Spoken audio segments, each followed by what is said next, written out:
That is quite a bit of money.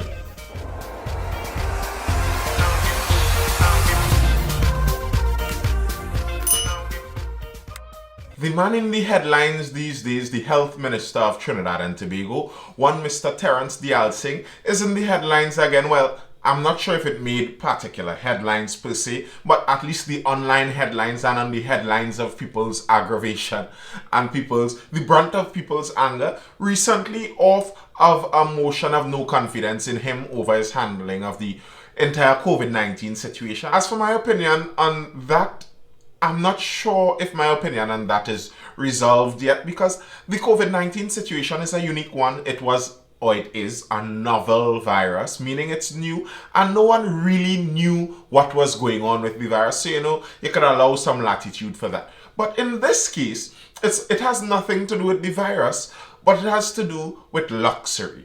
He recently purchased a luxury vehicle, a Prado. There's something with politicians in Trinidad and Tobago, and it's not just politicians of one side or the other. When I speak of those two sides, I'm speaking of PNM or UNC. Both sides seem to really like Prados. There's something about Prados in our political class, in our political ruling class, that they find irresistible. Something about that elevated ride in this Toyota SUV. It may be a testament to Toyota's superior construction and engineering, but our politicians really love them. Down here, we really love them. And loving your Prado is not a problem in and of itself. But the thing is, down here in Trinidad, in the case of politicians and judges and certain people in more elevated classes of our ruling elites, they have a provision in their portfolio, in their job, that allows them to get tax exemptions on these vehicles. So, in Trinidad, possibly the majority of the price you're going to pay on a vehicle is the tax. And when you bring in that vehicle, that's the price that is carried on to you as the customer. So there's a unique thing in Trinidad. Trinidad has simultaneously some of the most vehicles per capita in the world. There are lots of vehicles in Trinidad and the traffic is insane. If you're living in Trinidad, you'd be very much aware of this. But at the same time, although we have this large, when I say vehicles per capita, by the way, that takes into consideration the small size of our population. And then, along with that large amount of vehicles per capita that we do have, we also have a very high cost of vehicles in Trinidad. Comparatively, I'd like anyone who is not a Trinidadian right now, take a look at the prices of vehicles in Trinidad and then take a look at the amount or the number of vehicles on the Trinidadian roads, and you'd see that Trinidad indeed does have quite a bit of money. And over the years, some politicians have attempted to tackle this high amount of vehicles on the road with different policies and things. Some actually try to actively discourage the purchase of new vehicles. And then when you consider that these people are trying to discourage the purchase of these vehicles because, it isn't going to go good with the country and or the right functioning of our nation. It's just not according to our plan. And then when you see that not only are they buying vehicles, they are buying the same large vehicles that they are criticizing, and they are buying it at our expense. When you receive a tax exemption, it's not like we literally give you money. But when you consider it as we are all supposed to be paying into this country, it's like, okay, as a Trinidadian, you may understand the concept of a susu. Susu was a local way of saving. I think it came from the African tradition. Every week, all of us accumulate some small amount of money. We put it to one person to hold, and they disperse it to a different person every week. And that's the idea in a sense of taxes. We all pay into this one nice treasury, and our treasury is supposed to pay out to us from its bounty to help us. And especially in a situation like where we are right now, where the pandemic is taking several hits on our treasury, you'd think that this is the precise moment when we should be aiming to collect all stray tax dollars and aim to make sure that none extra is spent.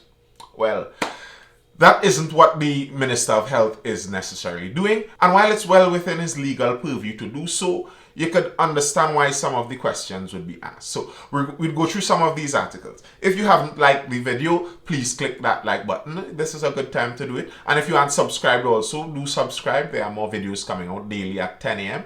And as time progresses, I'll attempt to see how I may up that number even. We'll see how it all goes. So if you aren't subscribed yet, you can feel free to subscribe. Do drop a comment and tell me what you think about these stories and what you think about the stories of the day. I do like to see the view people have when they look at the videos, and I can see that more people view the video than comment. So tell me what you think. Alright, the start here, I'm starting off with an editorial from The Express. Money worries in a pandemic. Now, the editorial is taking another angle there because there are several things going on right now that make this whole tax exemption issue with the Minister of Health seem even worse. Recently in the news, we saw that the police service requested, I believe it was 22 million for purchase of new vehicles, new SUVs, sport utility vehicles. But we saw that the Prime Minister, when he read that proposal, he came out saying that those vehicles seemed unnecessary to him. And he commented about they seemed like they were part of luxury, and he wasn't for the passing of this note to allow the police service these vehicles. So this editorial is written with some of that as the backing for it.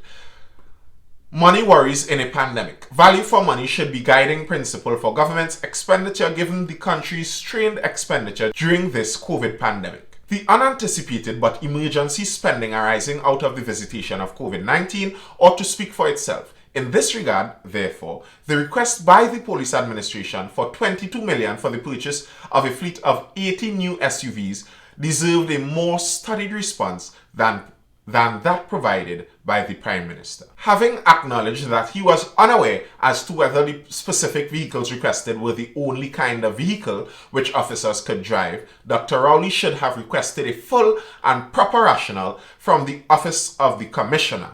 The Prime Minister chose instead to utter remarks based on his perspective that perhaps such vehicles are fashionable. This is especially so in the context of a population which has exhibited unease, anger even in some quarters, over the massive tax breaks afforded members of cabinet in the purchase of vehicles for themselves, the most recent being the purchase of a vehicle by a government minister which carried a tax exemption of more than $390,000. Bear in mind, that is just the tax exemption. This isn't the price of the vehicle. This isn't the price of the vehicle. $390,000 is just the tax exemption on the vehicle. Even with Trinidad's heightened prices, for that 400,000 thereabouts price tag, you may be able to still, even with Trinidad's inflated prices, you'd still be able to get on the higher end of vehicles with that. So if the tax exemption alone is that figure for the minister's vehicle, you can imagine the kind of luxury the vehicle itself is. And while we're seeing the defenders of the minister, the defenders of this government, they're on the defensive talking about how even in the last administration they did the same thing and it is legal. This is part of the privileges allowed for these government ministers. That isn't even the matter, because I remember when the last administration was in power, that was a while ago, and I don't like the idea of attempting to excuse something this present government is doing by hearkening to times long gone.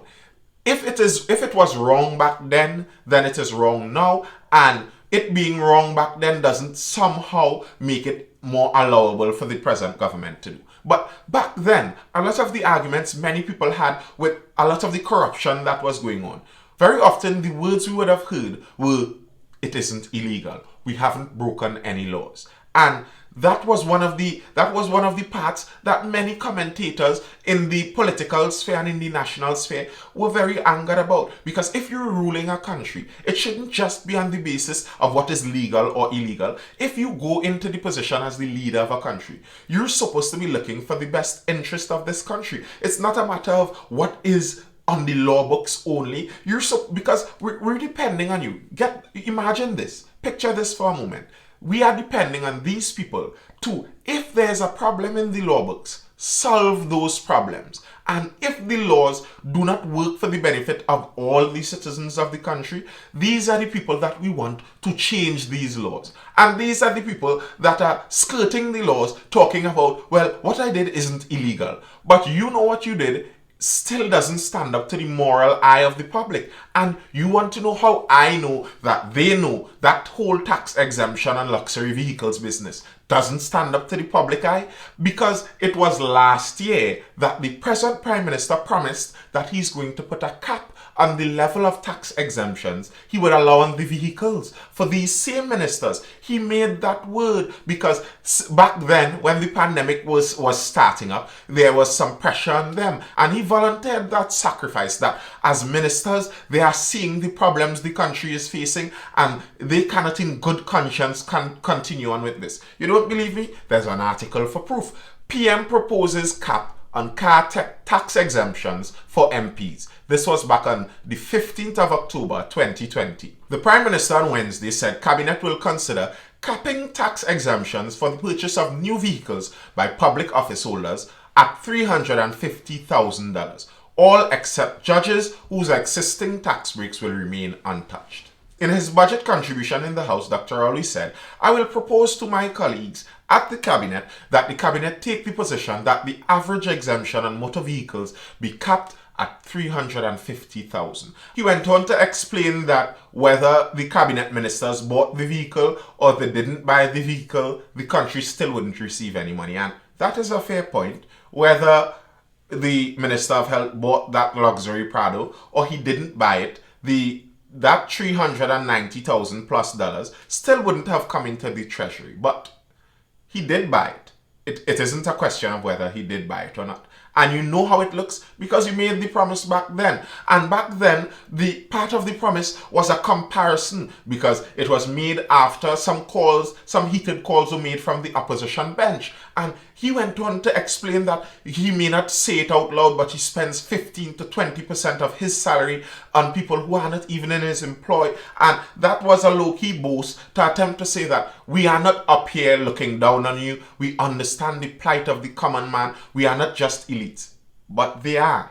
And this isn't a politically partisan thing. I don't think that the UNC, the opposition, have any interest in doing anything better. They are holding some very hypocritical positions. That the position right now of our opposition is one of moral relativity. When they were in the position to do something about it, they did nothing. In fact, they spent more. But now, when the shoe is on the other foot, they can see it all too well. So I have no real interest in giving them any credit for pointing these things out because they're no better. In saying that, that isn't to say that the use of a tax exemption in the middle of a pandemic by, of all ministers, the Minister of Health, after the Prime Minister promised to stop these tax exemptions at a level, to stop the luxury vehicles, that could never look good. That there's no way someone can explain to me that this action, this movement was in thinking about the good of our entire nation.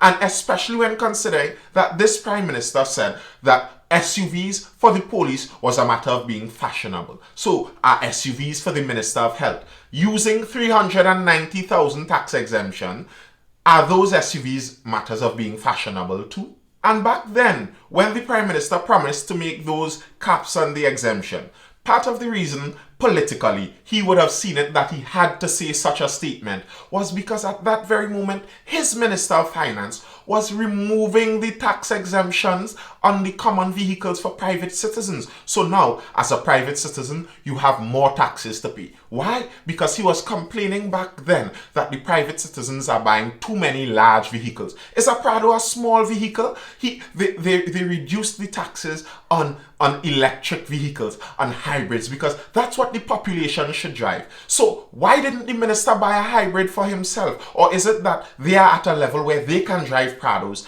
but us common people, you must drive your tiny little Leaf hybrid, whatever the name of it may be? That reminds me of the whole climate change argument. You'd see people going to Sweden to speak about climate change, and the airport is filled with private jets. They're coming in to talk about climate change. Everyone must cut their air travel. We must travel at maximum once every 5 years. You know why you must do that? Because you must do that to allow them to travel in their private jets as much as they see fit. So we mustn't allow all these large vehicles on the nation's roads. There are too many large vehicles. You must drive an Aqua. Get in your hybrid. and watch me pass you in my Prado. Tell me that isn't some of the worst level of elitism you can hear, and then tell me how you could possibly attempt to excuse that.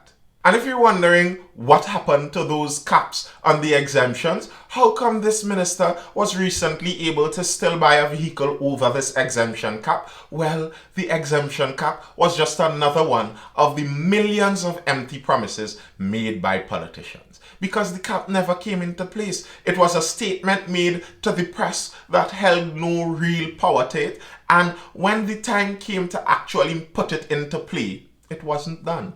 No cap on tax exemptions for parliamentarians. This article was since March the 5th, 119 days ago. I believe it may be 120 days now. It's been 5 months since Prime Minister Dr. Keith Rowley promised to review the tax exemptions on vehicles granted to parliamentarians with an aim of capping it at $350,000. However, the opposition says that has not happened. And while that hasn't happened, taxes aren't off the table for everyone else. Recently, in a question he responded to, Dr. Rowley, the Prime Minister of Trinidad, was asked about the property taxes. And he said that those taxes are still well in line to happen. Now, I'm of the opinion that if we are in a system that allows for taxing, I can understand the property tax. And maybe if we can tweak this property tax good enough, we could possibly even negate some of the pressures that we are facing in the housing industry in Trinidad. Maybe some people who are just sitting on acres of land and many properties are not paying anything. It isn't costing them anything to keep these under their name. Well, maybe a property tax may allow them to see the need to sell it and allow the real estate market. Because if you're a Trinidadian, or especially a millennial Trinidadian, and you don't yet have property, and you open any paper and attempt to watch the prices of these homes, you may instantly get a headache. So I could see even the benefit of the property tax. But then, to speak about taxes on the rest of the population while you're enjoying tax exemptions during the time when the rest of the population has to stay home, while you're enjoying still being paid, you're understanding the picture that is being painted. It seems like you are living in another class compared to the other people. And that kind of classist behavior where people feel like they aren't the same as you and you are higher than them and they have a struggle to reach to that spot, that is precisely what creates crime in a country. I'd like to point that out again. I believe I pointed that out in a previous video. That separation, that wealth disparity, that wealth gap, that difference in wealth, and especially pounding it in and as it was seeming to rub people's faces in it, that causes crime. And it's not as it was saying that the minister buying a vehicle is somehow going to make someone shoot someone or rob someone. But that attitude where the elites allow themselves to continue in elitism while knowingly allowing other people to drop further, that doesn't create for great stability and cohesion in a society. But what do you think? Do you think that the minister had all right within the authority and permissions given to him under our constitution? He's allowed this tax exemption and he will take it and he had all right to do so? Are you of that view? Or are you of the view that this just doesn't look right? Drop a comment and tell me, and stay tuned tomorrow at 10 a.m. for the next video. Feel the music rising with the time.